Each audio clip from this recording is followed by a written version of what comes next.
a gente vê que o vinho ele sempre teve presente, né, em muitas situações, até hoje, né? Santa Missa, né, o Sim. padre consagra o vinho, né? Qual o simbolismo de ser vinho e por que foi escolhido talvez o vinho para estar lá na Bíblia, mesmo que tivesse sido a cerveja, existe um simbolismo de ser o vinho? O vinho, ele sempre foi usado em toda a Bíblia para as pessoas saírem um pouquinho da realidade mesmo. Tá. Para dar um altinho. Você gosta de beber? Vinho só. Eu não bebo nada, eu não sei Só beber vinho. nada. Mas cachaçinha, quando você tiver uma aí, eu tomo um golinho só. Agora, eu não sou de bebida alcoólica. Mas não é por moralismo nenhum, porque eu não gosto mesmo. Cerveja é coisa amarga, eu não gosto de nada amargo. Mas o vinho, ele sempre foi usado como sinônimo de alegria. A pessoa está numa festa, toma um vinho, né, já fica mais alegre. Então, esse é o sentido, a alegria. O vinho tem o sentido de alegria. No Novo Testamento, ele ganha o simbolismo de sangue de Cristo. Porque é vermelho e Jesus utiliza o vinho como sinônimo do sangue dele. Aí que está o bonito, né? A Eucaristia é feita com vinho, elemento de alegria, Tiago. Então, aquele que vai para diante da Eucaristia tem que saber que está indo para uma festa. É alegria, é o sangue de Cristo derramado pela minha salvação, comparado com vinho, que é alegria. Então, a Eucaristia é felicidade. Então, o vinho ficou como aquela felicidade e como Eucaristia. A palavra Eucaristia é ação de graças, gratidão. Então não tem sentido nenhum o sujeito ir comungar e voltar com a cara de velório. Sabe quando o cara entra na fila e sai com a cara de velório? Parece que é alegria, é Eucaristia, é ação de graças, é vinho, é tudo elemento festivo. Voltando nas bodas de Caná, a religião de Jesus é festa. A religião de Jesus é alegria. A religião de Jesus é usando as talhas que antes eram do medo, agora ele está servindo alegria para as pessoas. Religião que não faz as pessoas ficarem bem, religião que não faz as pessoas ficarem em paz, religião que não faz as pessoas estarem alegres diante da presença de Deus, mas só colocam medo nas pessoas, desculpa. Pode falar o nome de Jesus o tempo todo, mas não tem nada a ver com Jesus. Interessante, cara. Porque é como eu costumo dizer que é cara de chuchu, né?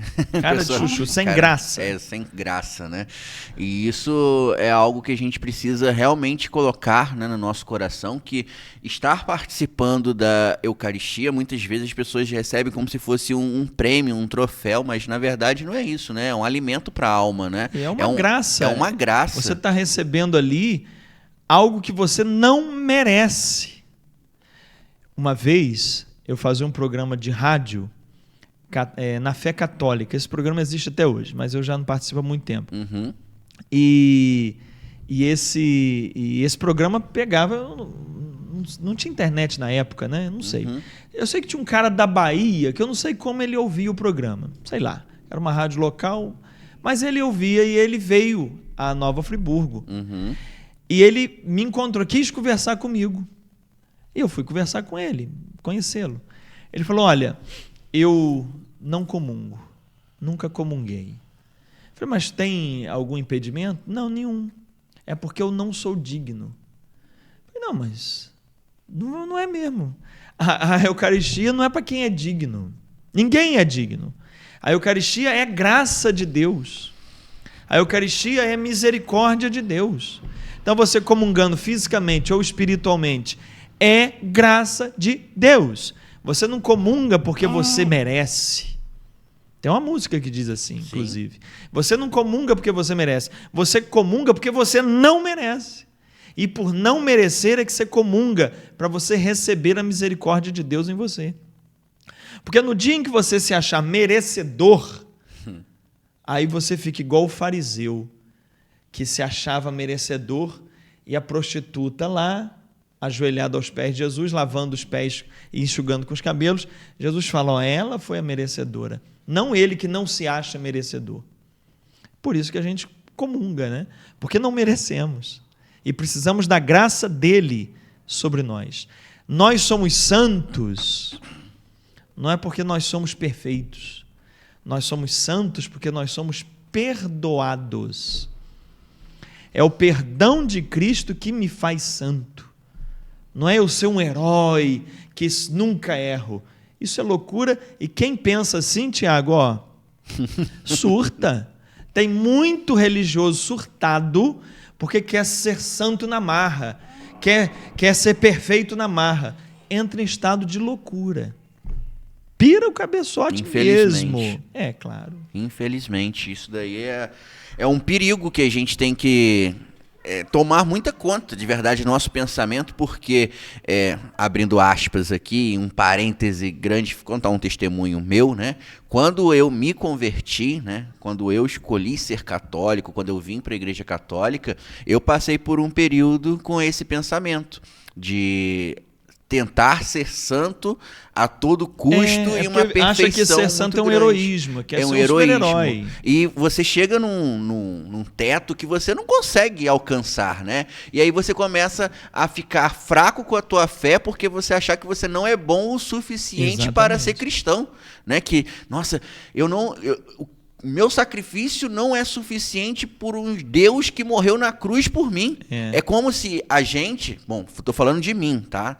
Como se o meu pensamento fosse o seguinte: eu preciso fazer sacrifícios na minha vida, buscar uma santidade no tamanho quanto foi o sacrifício de Jesus. Coisa que é impossível de acontecer. Você já pensou? Isso enlouquece. Enlouquece. Ou enlouquece, ou a pessoa fica cínica, vivendo uma vida dupla, né? Eu aqui sou todo certinho, por trás eu faço o que eu quero para eu ter a minha vazão, para eu ter a minha fuga. Porque todo mundo que vive uma santidade dessa maneira, de perfeccionismo, ele tem que ter uma fuga. E aí a gente vê as maiores atrocidades acontecendo dessas pessoas que querem bancar a santidade, mas por não conseguirem, elas têm uma fuga. Aí você vai ver crimes até que ela comete, porque ela precisa um escape, porque ela não suporta viver aquela santidade imposta como perfeccionismo.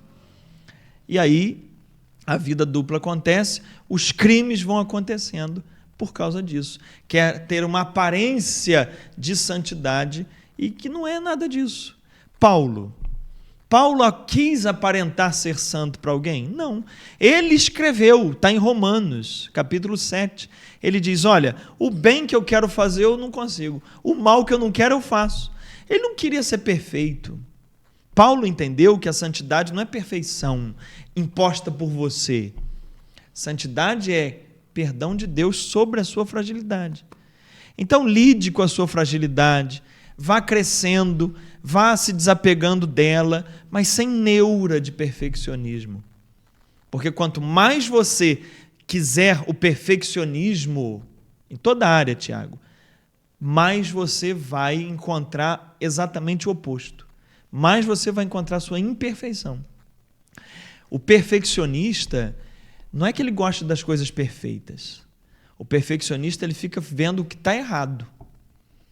E quanto mais você vê o que está errado, mais você pratica o que está errado. Então, o perfeccionista, ele não consegue evoluir. Ele fica sempre atrasado, porque ele está sempre focando o que está errado. Então, a pessoa que fica com toque até de pecado, tudo é pecado, e eu tenho que me confessar toda semana, e eu queria me confessar todo dia, ela cada vez vai entrando mais em pecado, porque isso vai neurotizando, ela vai sendo atraída pela prática do pecado, vai virando um vício. O que Paulo diz? Paulo foi tudo isso aí antes, hein? Paulo diz, quanto mais lei, mais pecado. Ele está dizendo lá em Romanos 7. Quanto mais você diz não pode, não pode, não pode, mais a pessoa peca. Então para de pregar pecado. Prega graça, salvação. Algumas pessoas falam assim comigo. Ontem mesmo teve uma. Do jeito que você fala, fica muito fácil. Parece que ninguém tem que se converter. Parece que ninguém tem que melhorar. Você só fala da graça, você só fala do perdão. Te falaram isso? Falar de vez em quando. Isso aí é comum.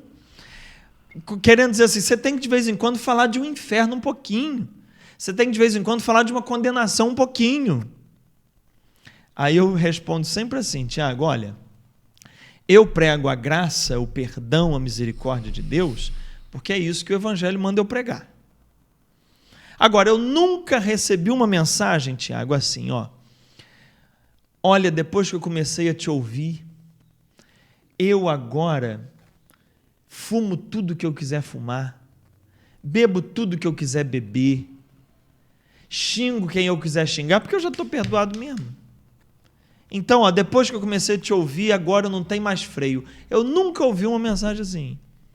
A mensagem que eu recebo é: depois que eu comecei a entender o Evangelho e entender que Deus é amor e misericordioso, eu agora estou aprendendo a amar os outros. Eu agora estou aprendendo a perdoar também. Eu estou aprendendo a ser mais humilde. Olha, depois que eu comecei a ouvir o Evangelho, eu comecei a entender que Deus é amor, eu não tenho mais medo de Deus, a minha espiritualidade melhorou, a minha oração melhorou, a minha participação na missa melhorou. Porque a pessoa melhora não é por causa de medo de inferno. A pessoa melhora porque ela descobre o amor de Deus. E o amor de Deus, como diz Paulo, a constrange. Ela fica constrangida com tanto amor que ela quer amar também. Isso é pregar o Evangelho. E isso é muito bonito porque nós temos que ser configurados, as nossas atitudes humanas do nosso dia a dia tem que ser configurado no que Jesus pediu e não no oposto. Né? Eu vou mudar aqui porque eu não quero ir para o inferno, não quero ver o capeta. Não, você tem que configurar a tua vida, nós temos que configurar a nossa vida naquilo que Jesus ensinou. Né? O foco é que vai determinar o que você vai ser. Exato. Se o meu foco é pecado, pecado, pecado, eu vou ser isso. Se o meu foco é graça, salvação e misericórdia, eu vou ser isso. Sim. Olha que frase. Você é na vida aquilo que você não quer ser. Por quê? Sabe aquela pessoa que diz assim: não suporto meu pai, não quero ser igual ao meu pai. Ele é igual ao pai. É idêntico, né? É idêntico, porque ele está focado no que ele não quer. Então você vai ser na vida aquilo que você não quer. Se você ficar falando eu não quero, eu não quero, eu não quero, o foco é isso. Então se você não quer pecado, por que você está falando de pecado o dia inteiro? Tudo é pecado. Por que essa loucura? Fala da graça, fala da salvação, fala da misericórdia. Você vai mudando seu foco. Isso é programação neurolinguística.